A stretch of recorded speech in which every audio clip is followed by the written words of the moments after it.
very good morning to Mr. Patrick Atan. Today, our group will be presenting on Case 2 on the National Malaysian Bank. Hi, my name is Siti Nadia. Without further ado, let us start with question 1. Question 1 contains 3 parts. Let us start with the first part. The first part is, based on the above case, identify scenarios where the unauthorized changes to the mailing address were a result of internal data breaches and external data breaches. Here are the scenarios. Let us start with the first scenario. The first scenario is when the National Malaysian Bank received an email complaint from one of their cardholder. The cardholder, which is Yasmin Tan, stated that she did not receive the hard copy of her credit card statement for the month of February 2011. When she called the bank, it is said that her mailing address were different from where she lived, and the address for her National Malaysian Bank accounts were not changed with her mailing address. Hence, we can see that this is the result of internal data breaches and external data breaches. Why? Because Yasmin herself is suspicious with the situations and her mailing address were changed to an address which is located in East Malaysia, where she said that she does not have business dealings in East Malaysia, nor have she visited East Malaysia. And then, the next point is when the bank's information technology team produces exception report for Adam.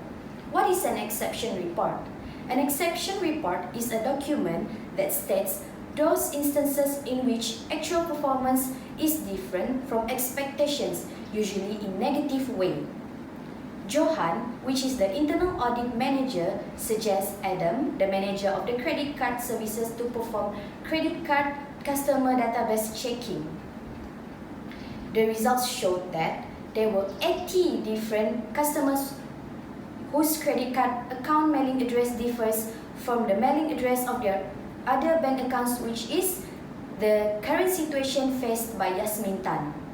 One of the mailing address that were linked to the customers is the Eden Healing Spa, which is the address that is mentioned by Yasmin in her email.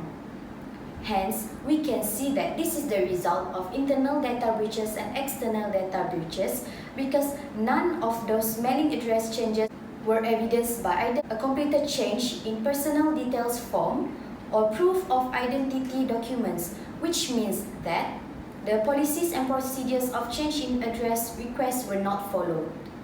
And then the last scenario is when Johan found out that the Eden Healing Spa address matches the home address of a former employee. The former employee had previously spent 2 years in the bank's credit card services department processing credit card applications. The former employee was a close friend with another data entry clerk who was currently responsible for keying in changes in customers' personal details.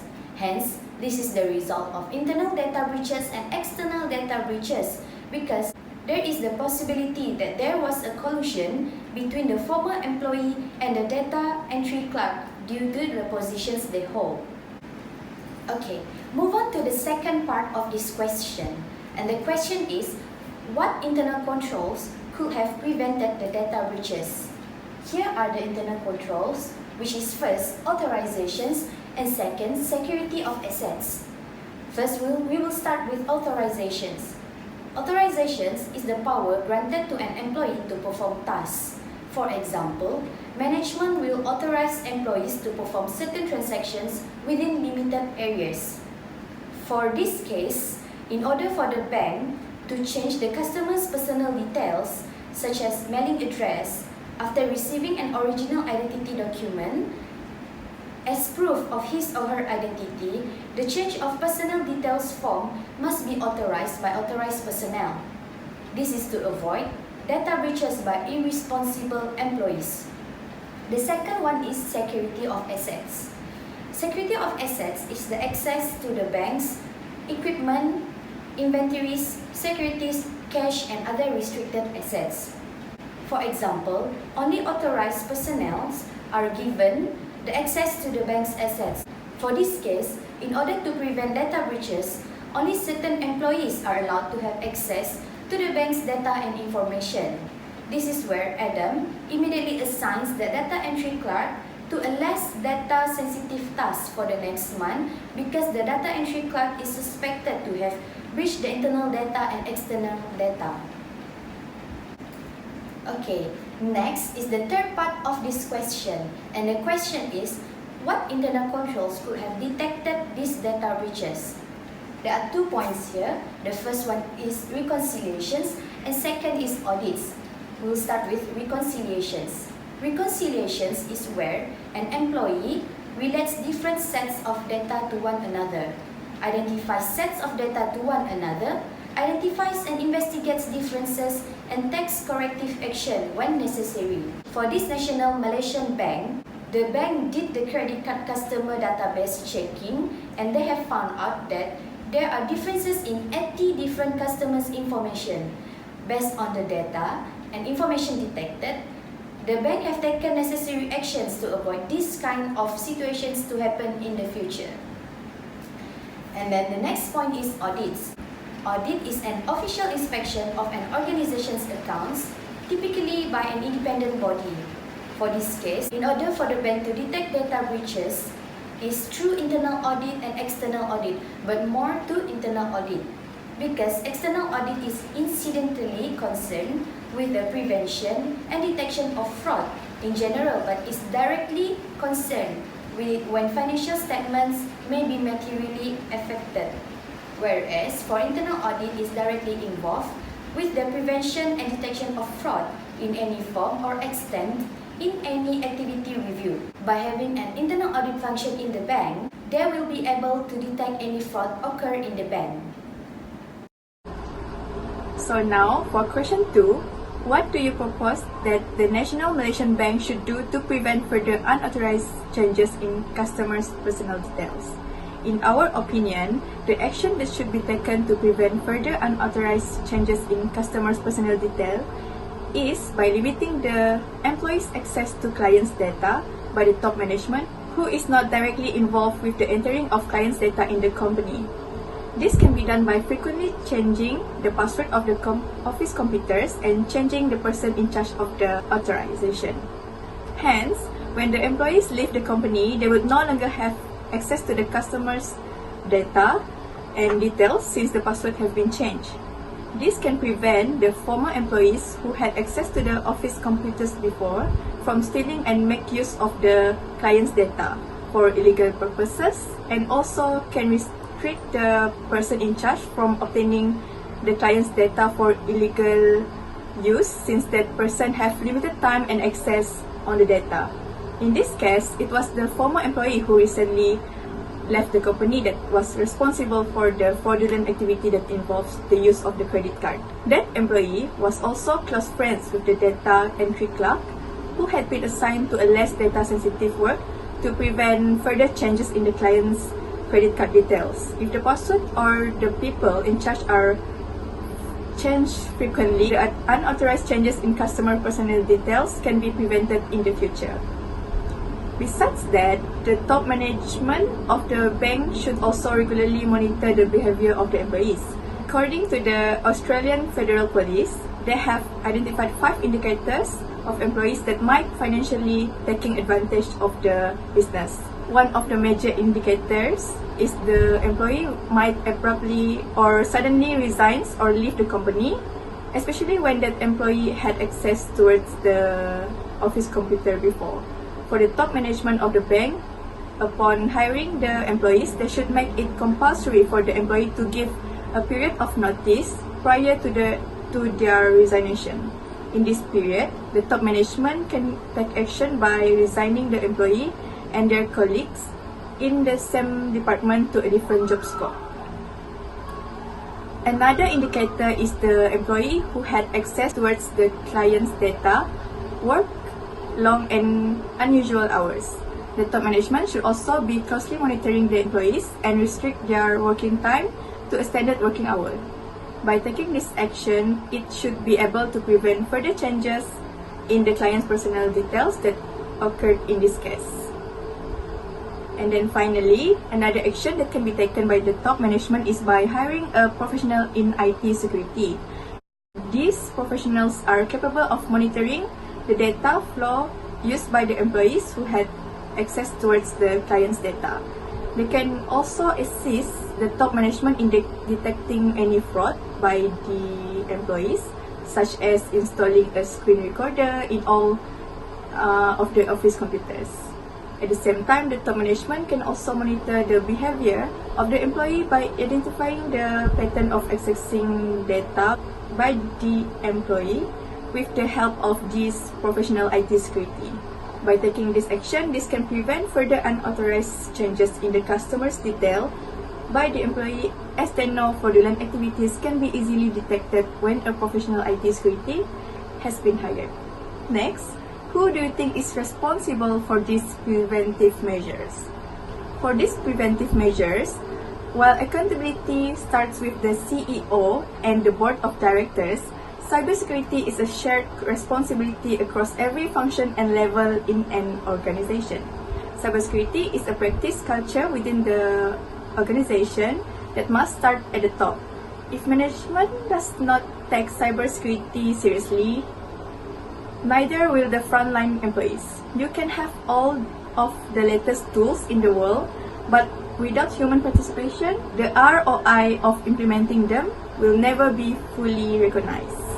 Other than that, it is important for the IT leadership to work with the leadership hierarchy of the company and help them to understand the importance of defining what is actually these data breaches truly are.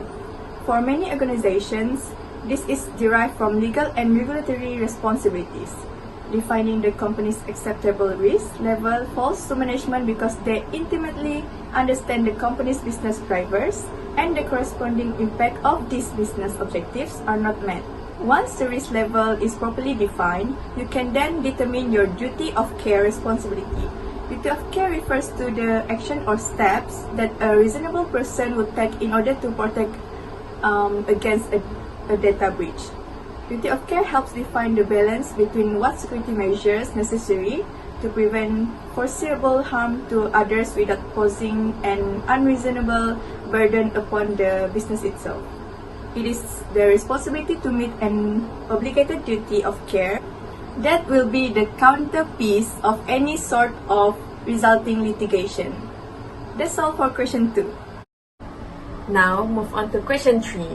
The question is, what do you propose that Adam, with the assistance of Johan and Anna, if required, should do to determine if the credit cards that were compromised have been used for fraudulent transactions? In our opinion, there are two ways to determine. First, check the account activity. Since Anna is the IT security manager, they could perform the checking process by reviewing the card statements regularly for any fraudulent charges or unusual activity. This step may help in spotting large spending spree as well as small fraudulent charges being made by the credit cards. Second, use or improve the combination of technology and humanity. This way is to determine the fraud by using automated fraud detection algorithms across massive amount of data collected from millions of customers and cards. Once a transaction is flagged as possible problem, the employees can follow up, contacting the customer for assurance. Since credit card frauds often bear a recognizable pattern, automated fraud detection trains the monitoring system to gather and analyze abnormal patterns and immediately switch to the credit card fraud alert mode when things get awry. Question 4. What measures are available to the National Malaysian Bank to prevent the fraudulent use of the credit cards of the 80 customers whose credit card accounts have been compromised? There are 4 measures that we can identify. First, combining machine learning and automation with old-fashioned customer contact. This is to identify and address potential fraud. Millions of people are now accessing data from the cloud, and this is why the system have to keep its information safe from assault attack and to ensure all the people using it are who they say they are. Second, getting help from the customers. While automated systems are doing the bulk of the work to detect fraud, financial institutions are hoping customers will help in the effort as well. Services such as the ability to search and extended account history online are offered to customers to let them easily find questionable transactions. Third, always check the security certificates. This way, a security certificate and a secure socket layer, also known as SSL, are security features of a website that encrypt sensitive information being passed between the bank's web server and the customer's web browser. Last but not least, keep up to date with scams.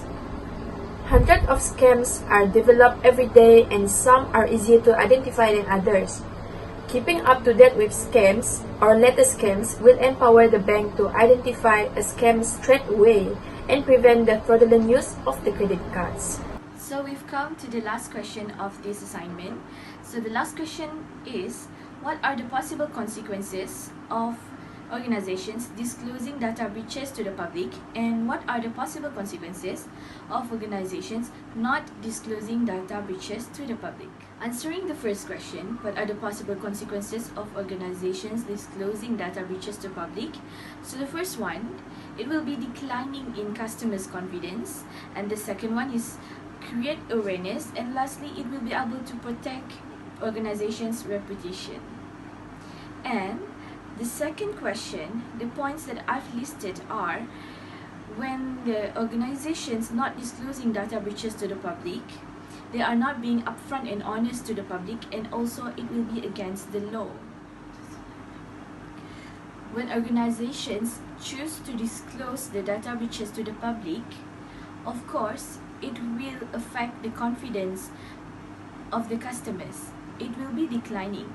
This is because when a data breach occurs, it means that the cybersecurity measures of the organization is weak or not effective at some point. They will have doubt about whether the organization is capable to hold the customer's personal information, which contains sensitive contents, to be secured again in the future. When their confidential information are successfully leaked to third party without their consent, there is a high risk that their data will be used for wrongfully purposes. Instantly, this customer might losing their trust in the organizations, and they might withdraw themselves as clients and avoid dealing with the same organizations in the near future. Plus, it is their right and freedom to be informed thoroughly about the data breach, as it is affected their data. Organizations that clearly put their customers first will always come back with stronger reputation. The organization needs to notify the public as soon as possible without undue delay, or the latest at 72 hours after having aware of the Secondly, if the organization chooses to disclose the data breaches to the public as well as the other organizations, they will be more aware of the current situation.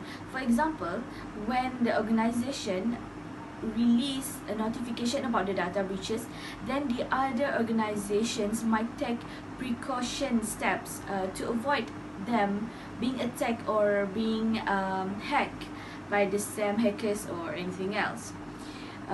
For instance, they may upgrade their cybersecurity system for the time being, and for the customers, they will be aware that they need to change or update their passwords, for example, to curb the hackers' access to their personal details.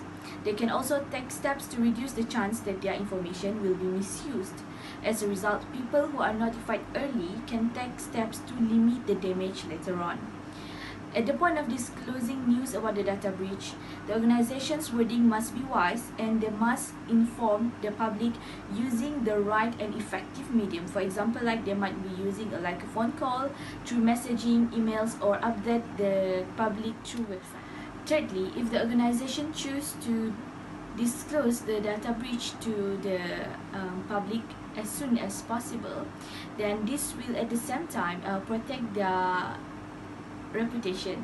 This is because the organizations would want the public affected to be informed earlier before they see it first in newspapers, media platforms, or through an official press conference. Meanwhile, on the other hand, if the organization chooses not to disclose the data breaches to the public, then it will be against the law, because in Malaysia, any relevant entity that is that's facing data breaches, they are obliged to issue a notification when such breach happens.